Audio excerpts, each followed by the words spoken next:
जय हिंद, नमस्कार। मैं अंबर जैदी स्वागत करती हूँ आप सबका एक बार फिर से हमारे आज के दोस्तों। अमेरिका और भारत के बीच जो ट्रेड वॉर चल रही है वो बहुत ज़्यादा इंटरेस्टिंग दिन ब दिन होती जा रही है।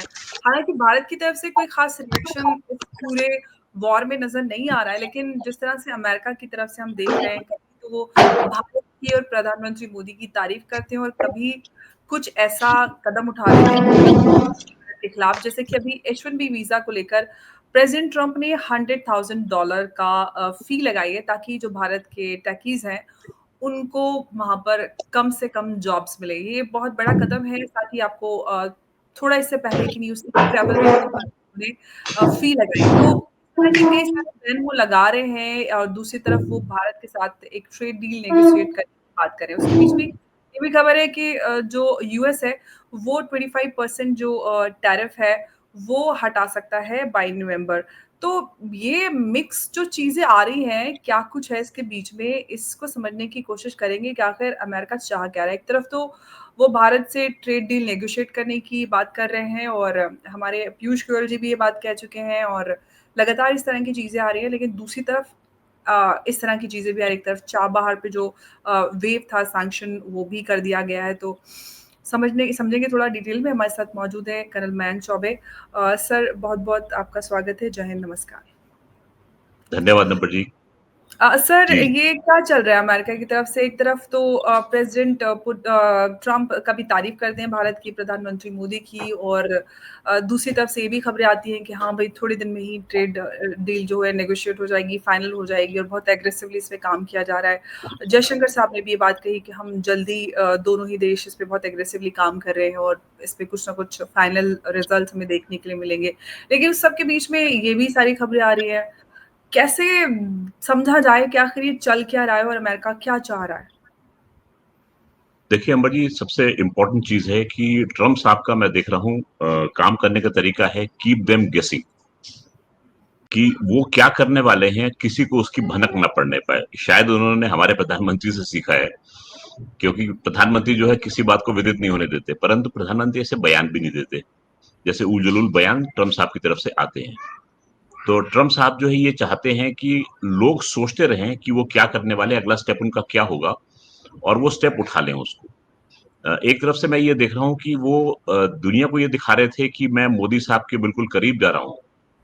लेकिन जहां तक मेरा मानना ये है कि ट्रम्प साहब इस समय मागा को लेकर बहुत सीरियस है, मेक अमेरिका ग्रेट अगेन।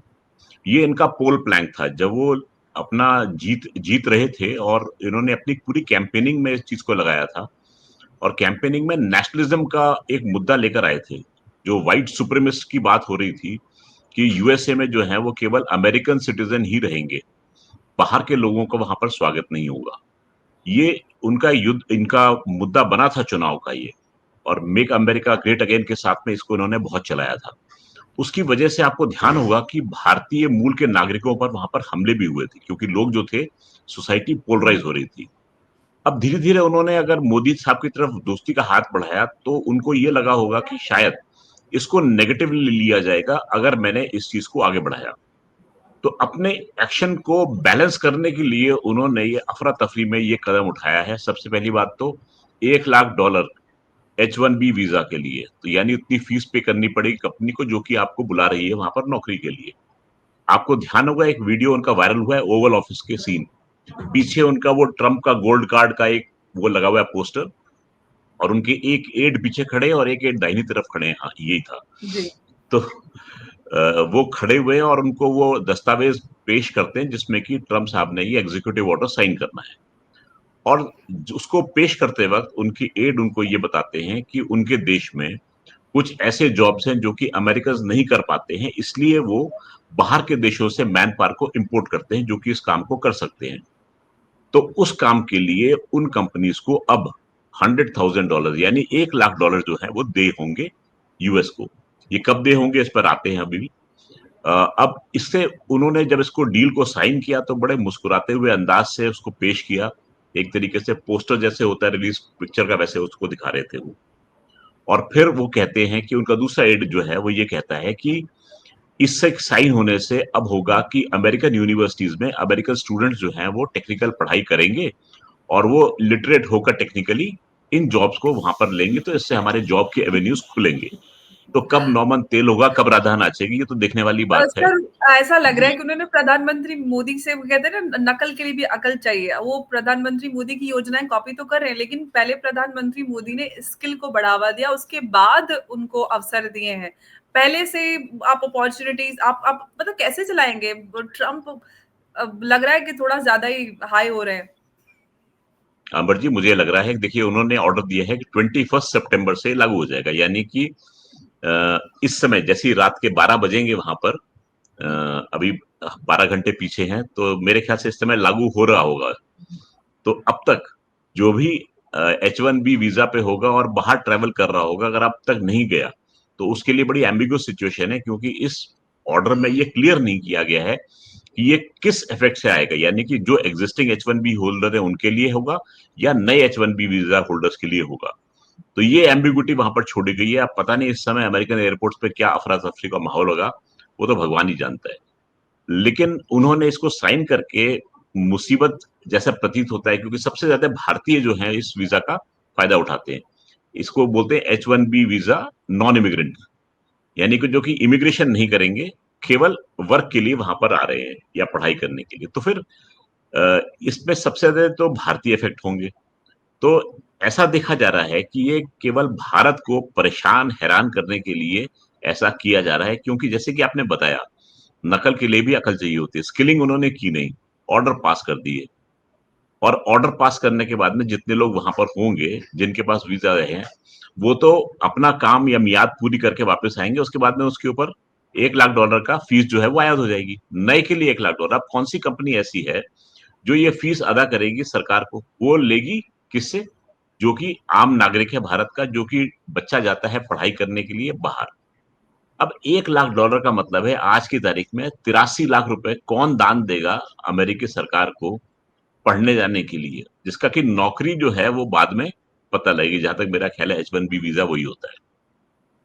तो ये उन्होंने अपने लिए एक मुसीबत पाल ली है कि एग्जिस्टिंग वर्कफोर्स अब जहां से निकलेगी तो ये फिर क्या करेंगे। खैर देखिए, ट्रम्प साहब जो हैं वो रोल बैक करने में एक्सपर्ट है। वो इनका टाको क्या था, वो एक जी, फेमस टाको। हुआ था ना, टाको। हम्म। तो टाको के लिए तो ट्रम्प साहब फेमस है, तो आप देखते रहिए, इस नाई पे भी नाई टाको कितने पड़ बाल। जाएंगे, हो सकता है। हाँ, उस समय भी टाको कर देंगे। तो ये होगा। ये नीजक रिएक्शन जो वो लेते हैं, फिर बाद में उसको बोल्ड टाको कर देंगे। कैपिटल और वो एक्सक्लेमेशन मार्क लगाकर ट्वीट कर देते हैं, और बाद में दिखा दिया जाता है कि देखिए हमने कितना बड़ा काम किया, हमने इसको इंडिया की रिक्वेस्ट पे रोल बैक कर दिया। देखिए ये गेम खेला जाएगा पक्का, कि इंडिया ने लेकिन हमसे सर, रिक्वेस्ट की। जी। अमेरिकन जो टेक कंपनीज है वो पहले ही, जो प्रेजेंट ट्रम्प की ये ट्रेड वॉर चल रही है उससे पहले ही खुश नहीं, क्योंकि अ, उनको काफी नुकसान हो रहा है। ऐसे में फर्दर इस तरह का स्टेप लेना सिर्फ मागा सपोर्टर्स को ही ध्यान में रखा जा रहा है। बाकी जो अमेरिकन कंपनीज है उनका क्या? क्योंकि वो लोग, उनको काफी नुकसान हो रहा है, और एकदम से अचानक से आप इस तरह का फैसला लेते हैं तो जैसे कि आपने कहा कि नीजर रिएक्शन जरूर आएगा, लोगों में अफरा तफरी मचेगी। अमेरिका में सर एजुकेशन, स्किल तो छोड़िए, एजुकेशन बेसिक नहीं है। ग्रेजुएट हम्म। ज्यादा होते हैं वो भारतीय होते हैं, नौकरियों में अच्छी या फिर अच्छी जो इनकम कैटेगरी, सब उसमें भारतीय। तो एकदम से ये कैसे रिप्लेस करेंगे भारतीयों को? तो ये अपना ही नुकसान खुद नहीं करे, करना क्या चाह रहे हैं? ये इन्होंने एक स्टेप लिया है, प्रोबेबली इसको सोचा नहीं है इसके रिपरकशंस क्या होंगे। मैं देख रहा हूँ इस समय जो ट्रम्प साहब का ये कार्यकाल है, इसमें ऐसे बहुत सारे एक्शन लिए जा रहे हैं जिसका रिपरकशन जो है वो अमेरिका के खिलाफ जाता है, अमेरिकन इंटरेस्ट के खिलाफ जाता है। लेकिन वो एक्शन लिए जाते हैं और फिर उसको एक्शन को रोल बैक किया जाता है। फेमस टाकू उनके, जैसे कि सबसे पहले उन्होंने कोशिश की थी, भारत के ऊपर 25% रेसिप्रोकल टैरिफ थे, 25% उन्होंने एडिशनल। पेनल्टी, है ना, हम्म। पिनलाइज करने के लिए टैरिफ आयद कर दिए।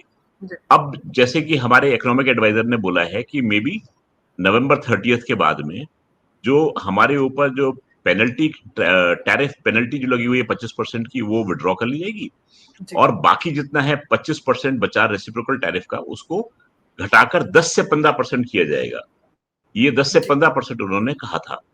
तो एक तरफ आप ये कर रहे हैं, और सडनली यू रियलाइज कि मैंने कोई ज्यादा छूट तो नहीं दे दी, तो आप फटाफट वो डॉक्यूमेंट वहां पर साइन कर देते हैं, दिखाने के लिए कि देखिए हम तो जो है ये आयत कर रहे हैं। आपने एक और नमूना देखा होगा कि इन्होंने चीन के ऊपर 50% टैरिफ, एडिशनल टैरिफ जो है लादने के लिए नेटो को आदेश दिया था, क्योंकि खुद तो जी, हिम्मत थी नहीं, खुद अभी नेगोशिएशन कर लगभग रहे थे। हफ्ता भर पहले की बात है। जी।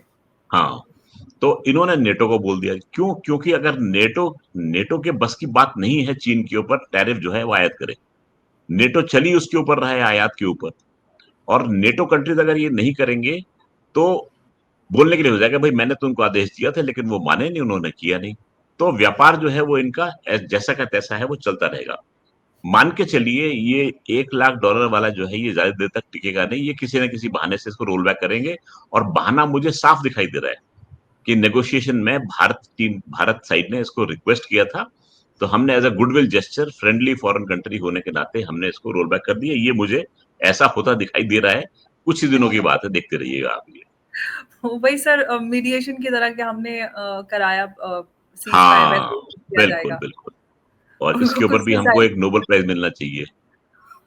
नोबेल प्राइज़ तो सर लग नहीं रहा है कि प्रेज़िडेंट ट्रम्प को मिलने वाला है, कोई दूर का सपना लग रहा है। लेकिन सर अगर ये एच-1 वीज़ा पे जो $100,000 का ये उन्होंने फ़ी लगाई है, अगर ये कंटिन्यू रहता है तो हम जो भारतीय टेकीज़ हैं, जो जॉब्स के लिए जाते हैं, काफ़ी बड़ा असर उस पर पड़ने वाला है और उसका असर जो भारत है उसमें कितना आपको नज़र आता है? देखिए अंबर जी, मैं कहता हूँ कि जो भी मुश्किलें जो दिखती हैं प्रत्यक्ष रूप से, वो परोक्ष रूप से आपके उत्थान की ओर आपको लेके जाती है। आपको ध्यान होगा 1998 में जब हमने न्यूक्लियर ब्लास्ट किए थे पोखरण में, पोखरण 2 जब किया था, जी, तो दुनिया ने हमारे ऊपर सैंक्शंस लगाई थी। उसके बाद में भारत का जो जीडीपी है जिस प्रकार से बढ़ा था और हमारी टेक्निकल प्रोवेस, हमने दुनिया को छोड़कर अपने ऊपर फोकस करना शुरू कर दिया था। तो हमारा डेवलपमेंट जो था वहां से बड़ी स्पीड से बढ़ा था। आप ईरान को ले लीजिए, ईरान के ऊपर सैंक्शंस हैं, ईरान की प्रोग्रेस रुकी नहीं है, ईरान की इकोनॉमी फ्लरिश कर रही है। तो हम तो ये कहते हैं कि भाई आप हम पे जैसे टैरिफ के लिए, मैं तो बल्कि चैलेंज कर रहा था कि टैरिफ बढ़ाओ हमारे ऊपर, क्योंकि अगर जब तक हमें आप चैलेंज नहीं करेंगे तब तक हमारा डेवलपमेंट कैसे होगा। तो इसके ऊपर लगाने का ब्लेसिंग ये है कि अब हमारी जो सिलिकॉन वैली है, जो कि इंडस्ट्री हमारी बैठी है बैंगलोर में, जो इंडस्ट्री हमारी बैठी है हैदराबाद में, और जो इस समय यूपी का जो ड्रीम है, इन चीजों को बढ़ावा ऑटोमेटिकली मिलेगा। अब स्टूडेंट्स को पता लग जाएगा कि बाहर जाना ल्यूक्रेटिव ऑप्शन नहीं है। तो ऑटोमेटिकली अब आप देखेंगे कि रिवर्स ब्रेन ड्रेन की कार्रवाई जो है वो चल रही थी। लोग जी। छोड़ छोड़ के यूएसए को वापस इंडिया आ रहे थे। इस चीज से जो है वो लोगों की सोच जो है और पुष्ट हो जाएगी, और जाने वाले लोग जो हैं वो जाना पसंद नहीं करेंगे। तो धीरे धीरे हमारे पास जो एक टेक्निकल नॉलेज, नो हाउ हम कह रहे थे कि ब्रेन ड्रेन हो रहा है, वो जो है वो नहीं होगा। तो मुझे तो ये दिख रहा है कि इसके इस कदम से भारत और सशक्त और मजबूत होकर बाहर निकलेगा, ऐसा मेरा मानना है। लेकिन सर अभी हम अगर अमेरिका के सारे जो कदम उठा रहा है आस-पास पूरे, अगर हम अपने रीजन की बात करते हैं, उनको बगराम एयरबेस भी वापस चाहिए, चाबहार पोर्ट को उन्होंने वापस से सैंक्शन कर दिया है, पहले वेवर किया हुआ था। प्लस यूएस ट्रूप्स बांग्लादेश में बैठे हुए हैं। ईस्ट और वेस्ट दोनों फ्रंट से भारत को कहीं न कहीं घेरने की कोशिश कर रहा है। तो जो इस तरह के कदम है कि $100,000 की फ़ी भी लगा दें, आप ट्रैवल वीज़ा पे भी फ़ी लगा दें, उसके साथ में यही सारी चीज़ें प्लस जो ये इस्लामिक पूरा ये नेटो बनाने वाला जो सऊदी और पाकिस्तान के बीच में पैक्ट हुआ है डिफेंस, उसमें भी अमेरिका की भूमिका है। और उसमें और भी देशों के लिए दरवाज़े खुले हैं, इजिप्ट और टर्की जैसे। तो ये आखिर अमेरिका क्या करने की कोशिश कर रहा है अगर इस फ्रंट से भी देखें तो? देखिए, अमेरिका ऐसा देश है जो कि दूसरे देश को अपने साथ जोड़ने का प्रयास करता है, प्रलोभन देकर नहीं करता, डरा-धमका के करता है, उस पे प्रेशर डाल के। और वो ये नहीं समझ रहा है कि वो इस समय नए भारत से डील कर रहा है। नया भारत वो है कि जब आपने अपनी ज़ुबान खोली, तो भारत के सोशल मीडिया ने ही आपकी ज़ुबान बंद कर दी। आपके सरकार के नुमाइंदे थे, वो क्या नाम था उनका? Peter Navarro. धन्यवाद। हाँ, उन पे कुछ मारने लायक बचा नहीं। उन्होंने मुँह खोला और हमारे सोशल मीडिया ने ही उनको धराशायी किया। फिर उन्होंने दोबारा जाके मुँह खोलने की कोशिश की थी, फिर उनको धराशायी किया गया। एक वो लुटविक साहब थे, उन्होंने भी मुँह खोला, वो भी इसी के मुँह की खाई उन्होंने। तो आप ये देखिए कि इस समय भारत का जो मूड है, वो ऐसा नहीं है कि हम पे कुछ आप करेंगे तो हम शिकायत करेंगे। हम आपसे मोर्चा लेंगे और हम मोर्चा आपसे ऐसा लेंगे कि आपको थूक के चाटना पड़ेगा। ये हमने एग्जाम्पल देखा है इस समय होते हुए। तो इस समय अमेरिका भारत की मूड को गेज नहीं कर पा रहा है। देखिए अमर जी, बड़ा आसान है कि आप इन चीजों को लगा दो। अमेरिका का बच्चा जो है वो 2 जमा 2 तो जानता नहीं है, और भारत में 20 के पहाड़े बच्चा रटता है। बहुत बड़ा फर्क है दिमाग में और उसको क्रियान्वयन में लाने के लिए। आपके पास में वो दिमाग नहीं है जो इन चीजों को आपके देश को संभाल सके। भारत का बच्चा जब पैदा होता है ना, तो अमेरिका के बच्चे के हाथ में होती चूसनी, सर वो मुंह में ये चूसता है। भारत के जो ब्रेन्स हैं उनको अपने चैट जीपीटी से रिप्लेस करने की कोशिश कर रहे हैं क्या? इनकी कोडिंग वोडिंग अब लग रहा है कि वो सब चैट जीपीटी से करवाने वाले हैं, टेक्स्ट को हटा के। देखिए आर्टिफिशियल इंटेलिजेंस जो है वो केवल नेचुरल स्टुपिडिटी को बीट कर सकता है। ठीक है, तो हमारे पास में नेचुरल इंटेलिजेंस है। भारत का बच्चा जब पैदा होता है तो उसके हाथ में माउस होता है। आपका बच्चा जब पैदा हो रहा है तो उसके हाथ में कोई छोटा सा खिलौना होगा या फिर चूसने के लिए चूसनी होती है, जो छोटे बच्चे अक्सर लेके पैदा होते हैं। तो ये फर्क है। हम पैदा होते ही जब बाजार में जाएंगे, हम हमारा बच्चा बाजार में जाता है तो उसके हाथ में मोबाइल होता है, स्मार्टफोन है। वो क्यूआर कोड को स्कैन करता है, पेमेंट वहीं का वहीं करता है। अंबर जी, आपको देख के हैरानगी होगी कि मैंने एक भिखारी देखा था दिल्ली में। उस भिखारी सर ने मैं आए अपने दिन गले में देखती हूँ भिखारी जो रेड लाइट पे होते हैं मेट्रो स्टेशन, उनके पास क्यूआर कोड आता होता है। अगर आप क्यूआर कोड बोले कि होता है। आपके पास कैश नहीं है तो वो क्यूआर कोड आगे कर देता क्यूआर है। कोड दिखा। तो हिंदुस्तान तो ऐसा देश है कि जहां भिखारी भी क्यूआर कोड डिस्प्ले कर रहे हैं। आप किस बात की बात करते हैं? भिखारी के पास में बैंक अकाउंट है तभी तो क्यूआर कोड डिस्प्ले कर रहा है वो।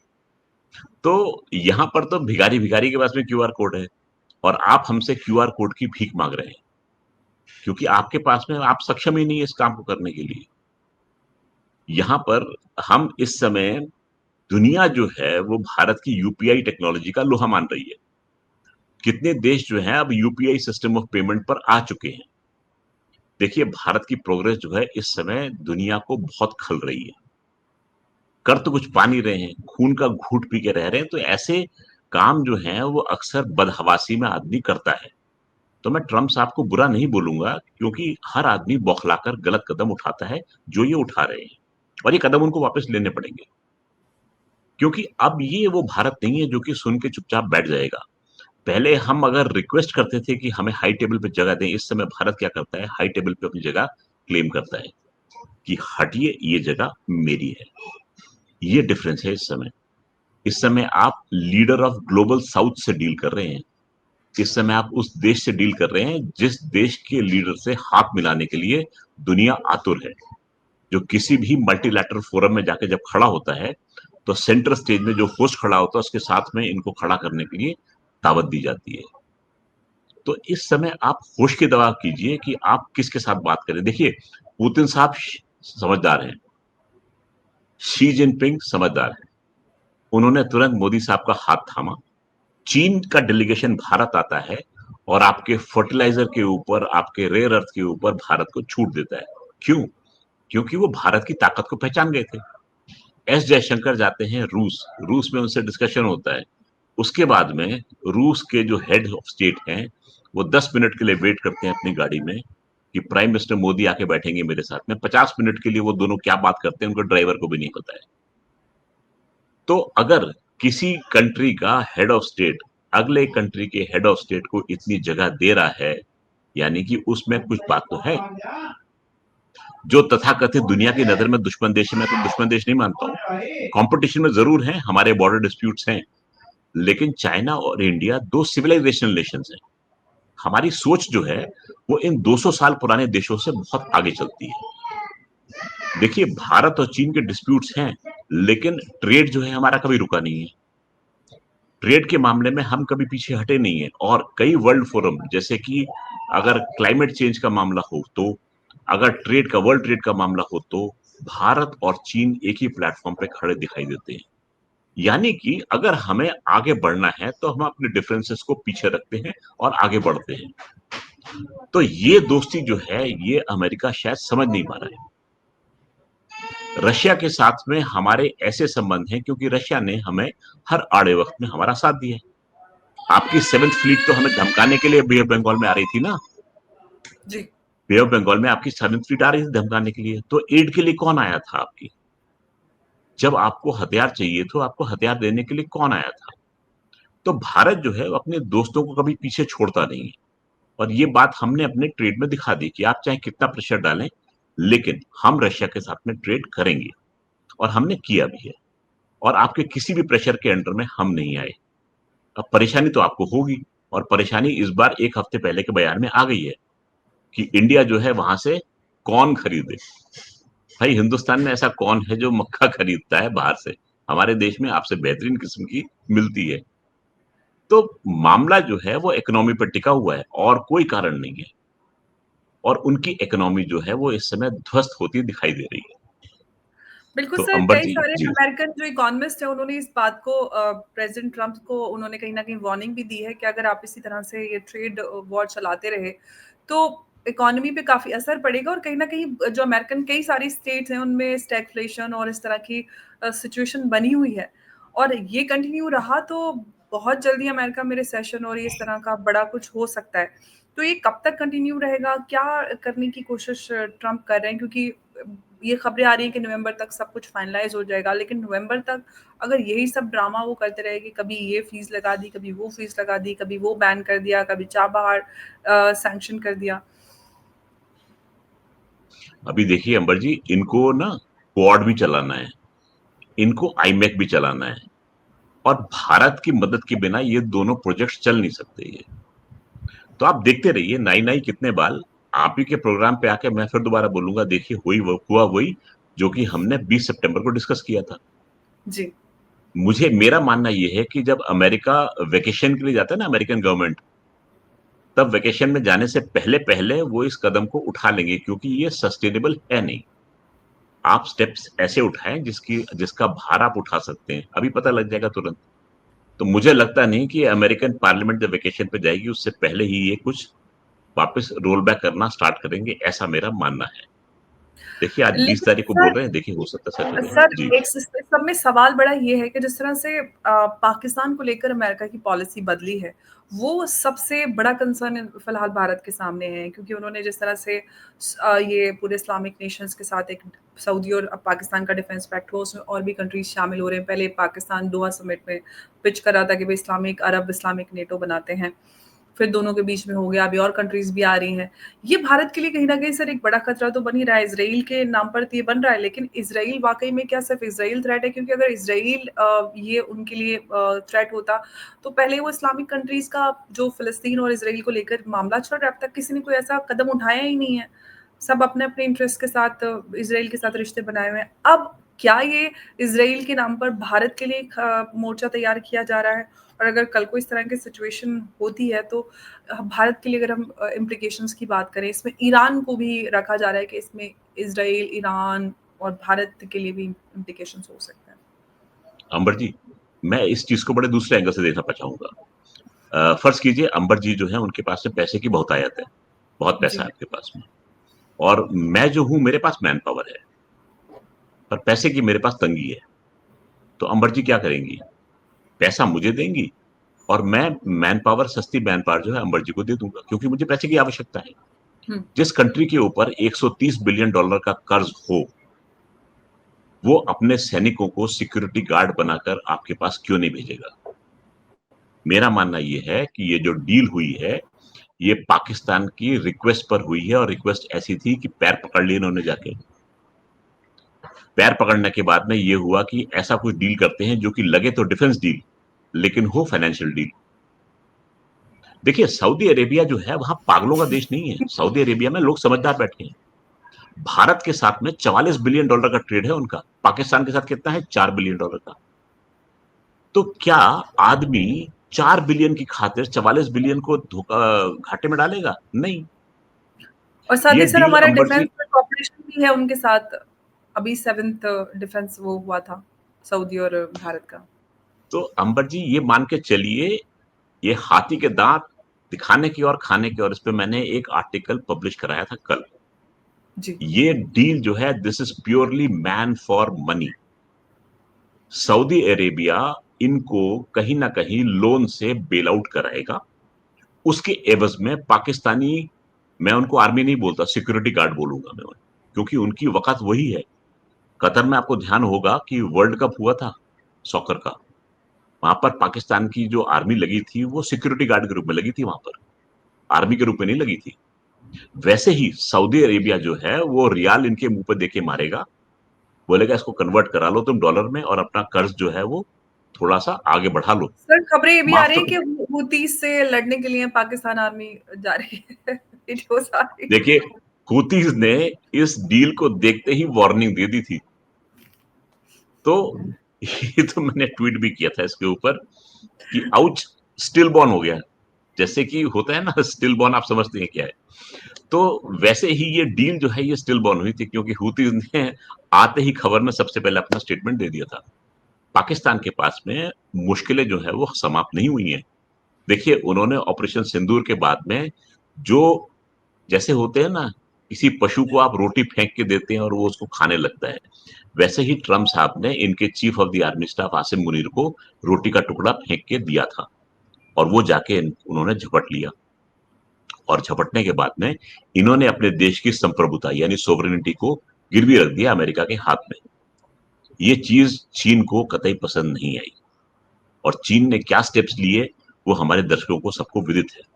किस प्रकार से चीन ने भारत का साथ देना शुरू किया और दिखाया कि हम पाकिस्तान को अपनी फेमस मिसाइल सिस्टम, अपने फेमस एयरक्राफ्ट जो है वो देना पसंद नहीं करेंगे।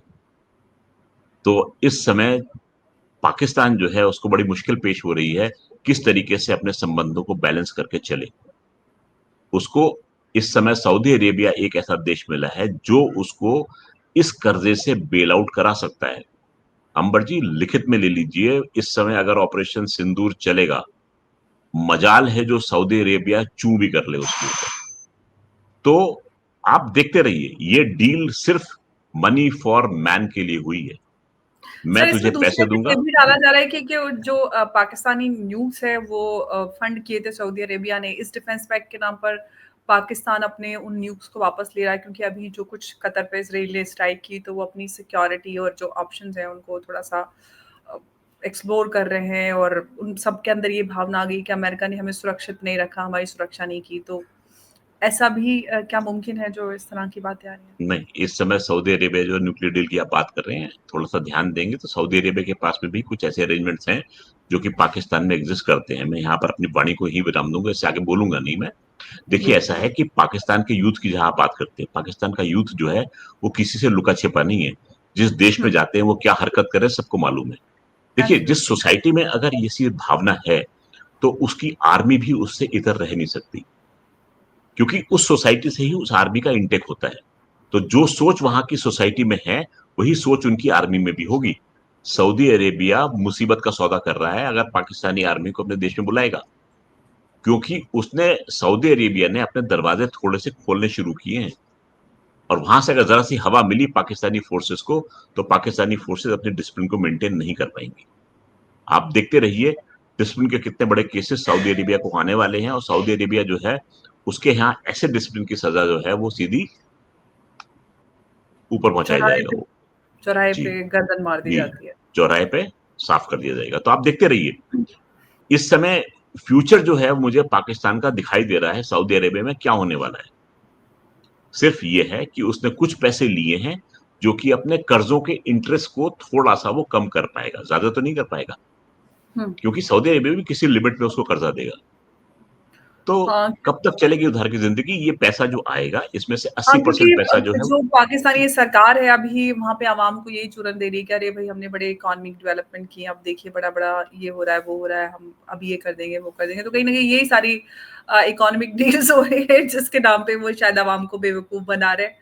और जो थोड़ा बहुत बेल आउट जिसकी आप बात कर रहे हैं वो टेम्परेरी रहेगा, लेकिन भविष्य साफ नज़र आ रहा है क्योंकि बलूचिस्तान को लेकर उन्होंने डील की है अमेरिका के साथ, और बलूच किसी भी कीमत पर घुटने टेकने वाले नहीं। और खबर ये भी है कि कुछ वेस्टर्न कंपनीज आ गई हैं वहाँ पर एक्सप्लोरेशन के लिए, स्टार्ट कर रही है। तो ऑफिशियली ये माना जाए कि बलूचिस्तान तो निकल ही चुका है, तो डिसइंटीग्रेशन ऑफ पाकिस्तान एकदम निश्चित है और चंद दिनों का मेहमान पाकिस्तान है, जिसमें आखिरी कील ये भी ठुक गई है।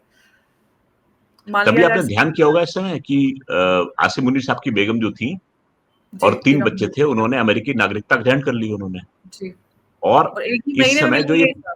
हाँ, 22 अगस्त की बात है ये। जी, और आप ये देखते रहिए, इस समय नवाज शरीफ और उनका पूरा परिवार जो है वो वेस्टर्न कंट्री के दौरे पर है। तो भाई साहब, जो ये पैसे सऊदी अरेबिया देने वाला है ना, ये लोग उसके लिए अकाउंट खोलने गए हुए हैं। ये सब मिल बांट के खाएंगे और पाकिस्तान की जनता फिर भूखी नंगी रह जाएगी। उनके पास तो क्यूआर कोड भी नहीं है डिस्प्ले करने के लिए। तो आप देखते रहिए क्या होने वाला है। जी बड़ा सर, इंटरेस्टिंग काफ़ी। टाइम आ रहा है इससे मेंबर जी। जी। जी, बिल्कुल सर, नज़र आ रहा है, काफ़ी इंटरेस्टिंग टाइम नज़र आगे। अब देखते हैं कि इस पूरे ट्रेड वॉर में आखिर कौन जीतता है, कौन हारता है। सिचुएशन तो बहुत इंटरेस्टिंग बनती जा रही है। भारत काफ़ी सब्र से काम ले रहा है और अमेरिका, प्रेज़िडेंट ट्रम्प की बात करें, हमेशा की तरह वो बड़बोले अंदाज़ में अपने उसी तरह से डील कर रहे हैं जिसके लिए वो जाने जाते हैं। सर, आपका बहुत-बहुत धन्यवाद इस अहम चर्चा में हमारे साथ जुड़ने के लिए। नमस्कार, जय हिंद, जय भारत। जय हिंद। जय हिंद सर।